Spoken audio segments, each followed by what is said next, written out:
बदतमीजी का ये आलम हो गया है कि भारत की संसद में संविधान की शपथ लेकर के भारत की पुलिस को ये चेतावनी देते हैं कि अगर योगी और मोदी चला गया तो तुम्हें बचाएगा कौन। ऐसे बहुत सारे पागल कुत्ते इस देश में घूम रहे हैं। पागल कुत्तों के सामने मंत्र पढ़ने से पागलपना नहीं जाता जब तक गोली न मारी जाए। जो ये बार बार कहता है कि ये हिंदुस्तान किसी के बाप का नहीं है, उसको अपने बाप का पता नहीं है। इस देश में ये बिन बाप की औलादें घूम रही हैं और इस देश के बाप की चिंता कर रही हैं। अगर इस राष्ट्र का कोई बाप है तो वेद व्यास है। अब ये अपने बाप को ढूंढने लगे हैं क्योंकि बाप आ गया है। और ये वो लोग हैं जो हमसे हमारे बाप का पता पूछ रहे हैं और अपने बाप के बारे में 250 साल के बाद बता रहे हैं। जैसे कश्मीर में एक फारूक अब्दुल्ला नाम का मक्कार जिहादी, उसको 200 साल बाद पता चला कि 1722 में उसके पूर्वज कौल ब्राह्मण थे। अब ये अपने बाप को ढूंढने लगे हैं क्योंकि बाप आ गया है। उससे पहले बाप को नहीं ढूंढते थे, ये किसी के भी बाप के बारे में पूछते थे।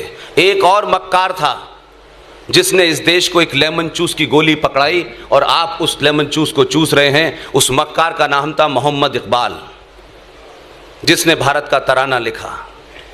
इस देश के मक्कार राजनेताओं ने, लालची राजनेताओं ने, चाटुकारों ने बिना समझे ऐसे सड़क छाप लोगों को महान बना दिया है। उसको भी अपने बाप का पता चल गया था कि उसके माता पिता जो थे सप्रू ब्राह्मण थे। उसने तराना लिखा, भारत के लोगों को बता गया कि आप इसे पढ़ते रहिए, लेकिन उसने एक तराना लिखा जिसके बारे में इस देश में बड़े बड़े दानिश्वर नहीं बताते। उस तराने का नाम है मिल्ली तराना। उसमें वो अपनी वो ख्वाहिश जाहिर करता है जिसके कारण उसकी पाकिस्तान के अंदर लाहौर में कब्र बनी हुई है। हम बिना जाने बिना सोचे किसी सब्जेक्ट के बारे में जानने बगैर हम बहुत सारी चीज़ों के एक्सपर्ट हो जाते हैं।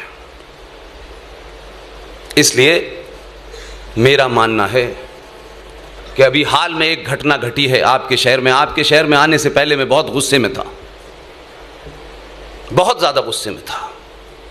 और इसलिए था कि मैं पागल कुत्तों से कोई उम्मीद करता नहीं हूं। पागल कुत्ते वही करते हैं जिस तरीके से एक पागल कुत्ते ने अपनी बहन का सुहाग चौराहे पे उठकर मार दिया, इस समाज ने उसके ऊपर प्रतिक्रिया नहीं दी,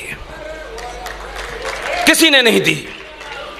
और वो जो बता रहे हैं दुनिया में इंसानियत, जमहूरियत, उनसे बड़ा कोई हैवान नहीं है। इसलिए कुछ चीजों को सच सच समझिए। आज आपके सामने संकट यह है कि आप अपने शत्रु से अपनी बात